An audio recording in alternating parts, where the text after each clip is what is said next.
next, Governor Patrick Morrisey of West Virginia, no greater warrior.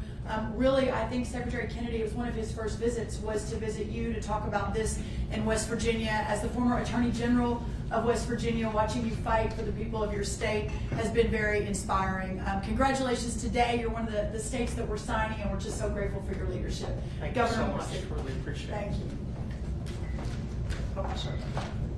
Well, thank you very much, Secretary Rollins, and it's wonderful to be here today. What a beautiful building to be at the Department of Agriculture. It's an incredible place, and I think everyone up here on the stage, Secretary Kennedy, Governor Reynolds, she's been a real leader among the governors for a long time. Commissioner McCary, they're doing a lot of great work, and work that's long overdue. I know that the collective group here, their leadership, and their commitment to making America healthy again, I think it's already making a huge difference in our country. And I'd also like to make sure we thank the person responsible for it all. President Trump has picked really good people within his cabinet and these agency heads, and he's giving them the ability to enact fundamental change that really help make America reach her potential. It's inspiring, and I'm glad to be a part of it. Now, there's no way around it when it comes to West Virginia. Unfortunately, we're ranked at or near the bottom of a lot of the tough public health metrics. We lead the country, we're near leading in the country in obesity, in diabetes, and a lot of the chronic conditions that have really been disabling our people. Usually at the top of the list for more people who are disabled in our state than virtually any other. Our kids, they're diagnosed with ADHD at rates that are well above the national average.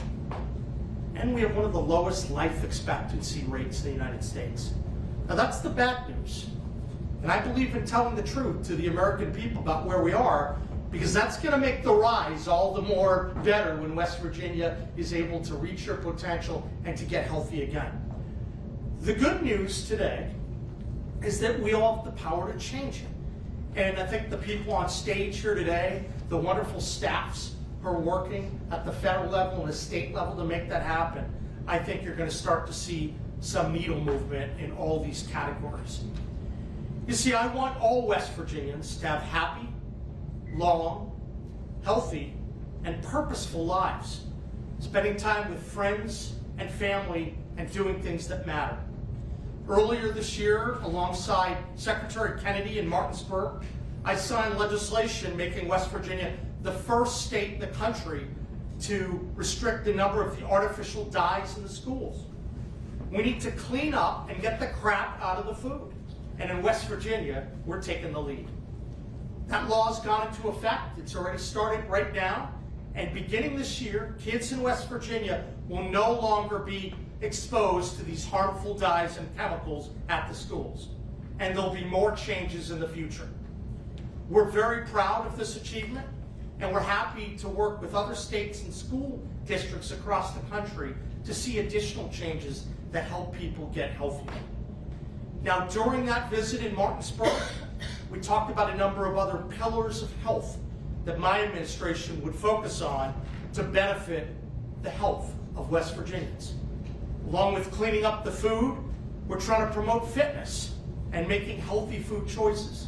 I'm happy to report, Secretary Kennedy, that our Mountaineer Mile efforts, that's a statewide fitness challenge that we asked our citizens to be involved in. It's spreading all across West Virginia, and there's a Mountaineer Mile in every one of our state parks, and I can volunteer. I have followed through to do the Mountaineer Mile every single day since I met with you. I'm going to do a lot more of that. Making sure that we're healthy, exercising is a core pillar. But there's more that we need to do, and that's part of why we're here today. We know that the changes to the SNAP program, they're long overdue. And that's why I'm so happy to work with all of our federal partners to make sure that tax dollars is going toward nutritious foods. I'm always fond of saying that the SNAP, the N for SNAP, it stands for nutrition. But unfortunately, over a long period of time, that wasn't always the case. So I'm happy now that in West Virginia, taxpayers are not going to be subsidizing soda and these sugary drinks. things that have no nutritional value and are directly linked to obesity, diabetes, and a lot of other terrible healthcare outcomes. If a law says that a program is meant to help people get a more nutrition diet, then that's going to be the standard. That's what we're going to work on. So I'm happy to be here today and to celebrate the growth of the MAHA movement and all the amazing things that Secretary Rollins, Secretary Kennedy, and the entire Trump administration is doing. They're aligning words with actions, and we're not stopping here. In the future, we're not only going to be focusing on our food, I'm looking forward to working with Secretary Rollins on the work requirements. We have that for Medicaid and for SNAP, and I want to make sure that West Virginia is out in front on that. A state with one of the lowest workforce participation rate in the nation. I want to get more people to work, and I'm really excited to partner to make that happen. This administration is making big things happen, and I'm eager to talk about it. So thank you for everyone, and God bless our great country and the wonderful state of West Virginia.